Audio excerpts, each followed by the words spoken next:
Amerika Birleşik Devletleri Başkanı Joe Biden'ın geçtiğimiz günlerde yaptığı bir açıklamada Putin'in Ukrayna'da Rus nükleer silahlarını kullanması durumunda dünyanın bir Armagedon savaşına sürükleneceğini söylemesi pek çok kişide bu Armagedon'un aslında ne olduğu konusunu bir merak uyandırdı. Evet, Armagedon ya da Armagedon savaşı neydi? Armagedon aslında bir bölgenin, daha doğrusu bir eski tarihi bir yerleşim alanının adı. Günümüzdeki Filistin topraklarında kalan Armagedon Dağı ya da Armagedon Tepesi'nin bulunduğu yerde İncil'deki bir inanışa göre kıyametten önce iyinin ve kötünün çok büyük bir savaşı gerçekleşecek. Ve doğal olarak bu savaşı iyiler kazanacak. İyiler kazandıktan sonra da dünyada yaklaşık olarak kıyametten önce 1000 sene iyilerin kati hakimiyeti sürecek ve bundan sonra da dünyada yaşam son bulacaktı. Ve yine Hristiyan inancına göre bu savaşta iyilerin ordusunu İsa Mesih yönetecekti.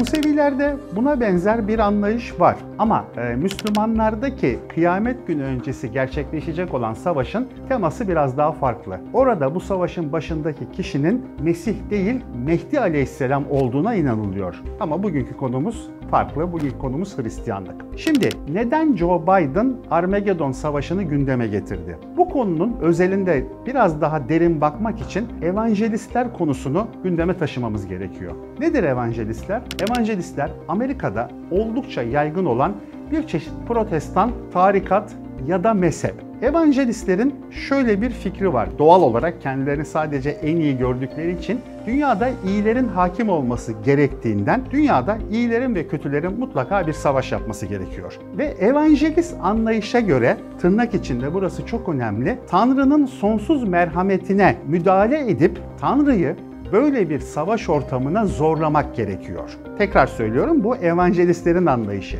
Ve bu mantıkla hareket eden evangelistler güçlenmeye başladıkları özellikle 20. yüzyılın başından itibaren pek çok Amerikan başkanı bu evangelist tarikatın üyesidir. Bunlar dünyada savaş çıkartmak, dünyayı kaosa sürüklemek ve dünyada bir türlü bir istikrarın sağlanmaması neticesinde Tanrı'nın müdahalesiyle iyi ve kötünün kati savaşının gerçekleşmesini bekliyorlar. Özellikle dünyada politika alanında çalışmalar yapan pek çok bilim insanı Amerika'nın özellikle Irak üzerinde yaptığı, yani Irak'ta çıkarmış olduğu savaş dahil olmak üzere İsrail devletinin kurularak civarındaki Araplara, Müslümanlara sürekli saldırması ve buna benzer hadiselerin evangelistler tarafından organize edildiğini ve tek gayenin dünyada bir kargaşa, yani tabiri caizse Müslümanları ya da karşı cephede olan herkesi savaşa zorlayarak o kesin kati kıyamet Armagedon savaşının gerçekleşmesi ve bununla beraber dünyada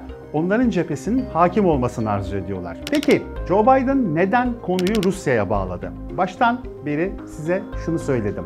İyinin ve kötünün savaşı. Yani Müslümanın Hristiyanla, işte Yahudinin şununla bununla değil. İyi ve kötünün savaşı. Dolayısıyla evangelistlere göre iyi kendileri ama kötüyü salt Müslümanlara indirgemiyorlar. Salt Hindulara, salt Çinlere indirgemiyorlar. Dolayısıyla evangelistlerin kafasındaki savaş mantığı 1. Çok güçlü silahlarla gerçekleşmeli. 2. Kendi çıkarlarına kati olarak karşı çıkan, bu çıkarlara muhalefet eden kişilerden oluşmaları. Şimdi Armagedon Savaşı çok büyük silahlarla ve çok büyük güçle olacak. Peki bunun günümüzdeki siyasi ve özellikle askeri karşılığı kimde var? Aslında sadece Rusya'da var. Çünkü Rusya'da kullanıma hazır nükleer silahlar var. Peki bunun dışında şu an dünyada kaos ortamı nerede var? Özellikle Ukrayna-Rusya savaşında var. Bu konu üzerinde çalışan pek çok kişi aslında Ukrayna'nın Rusya'yı savaşa kışkırtarak Zelenski'nin de burada bir Yahudi olması gerçeğini de kullanarak Zelenski'nin bilerek ve isteyerek Rusya'yı bir savaşa sürüklediği, Rusya'nın da bu savaşa yanıt verdiği ve dikkat ederseniz son zamanda yaşanan Rusya-Ukrayna savaşındaki pek çok gelişmede ortaya çıktığı gibi Rusya'nın özellikle nükleer silah kullanmaya neredeyse teşvik etmesiyle o kıyamet, yani Armagedon Savaşı'nın çıkması ve bu savaştan sonra da dünyada evangelist Hristiyanlar ya da Hristiyanların tamamı hariç bütün kötülerin ortadan kaldırılması amaçlanıyor. Daha önce Ronald Reagan'dan tutun da Donald Trump'a kadar pek çok Amerikan başkanı artık Armageddon'un zamanının geldiğini ve kendilerinin de Armageddon'da görev yapacak olan Armageddon'un askerleri olduklarını söylemişlerdi. Dolayısıyla günümüzde Joe Biden'ın yaptığı bu açıklamayı ancak şu şekilde okumak gerekiyor. Ortada bir düzen var, ortada bir oyun var. Sanki Batı kamuoyu, evangelist cephesi özellikle Rusya'nın nükleer silah kullanmasını istiyor ki dünyada bir kıyamet savaşı çıksın ve Armageddon gerçekleşsin. Savaş başlamadan önce Zelenski'nin iktidara gelme süreci vardı. İnsanlar bunun önüne sürüp bunun bir oyun olduğunu, Zelenski'nin planın bir parçası olduğunu söylüyorlardı. Çünkü oyunculuktan bir ülkenin cumhurbaşkanlığına gelen bir karakter kendisi. Savaş başlamadan önce Zelenski'nin bir plan olduğunu söyleyenler bugün sizce haklı mı çıkmaya başladı? Şimdi Zelenski dediğimiz adam aslında bir stand-upçı. Bizdeki Cem Yılmaz karakteri gibi birisiyken bir anda Batı'nın desteğiyle çok tepe bir noktaya geldi. Ama Zelenski normal sıradan bir adam değil. Zelenski Ukrayna'da oldukça söz sahibi olan Yahudilere ait, yani Yahudi cemaatinden birisi.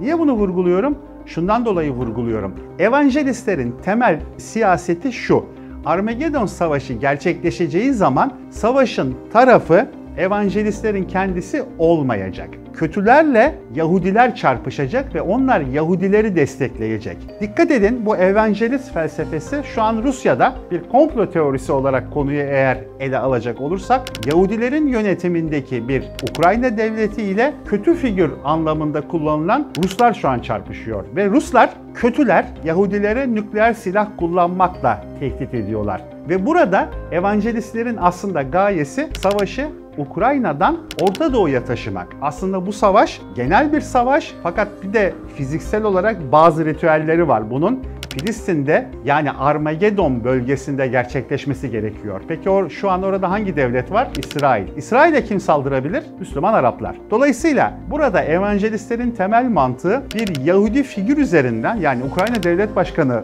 üzerinden olabildiğince İlginç bir şekilde, ki bununla ilgili çok enteresan gelişmeler oldu, Rusya Federasyonu ve Vladimir Putin'i tahrik etmek ve ondan sonra gerçekleşebilecek bir savaşı Ukrayna'ya atılabilecek bir nükleer bombadan sonra Orta Doğu'ya taşımak, Orta Doğu'da yapılacak olan artık kötüler cephesine Müslümanlar da girecek. Bütün herkesle Yahudilerin, arkasında tabii ki evangelistler var, yapacağı büyük savaşla beraber dünyadaki kıyamet sürecini başlatmak.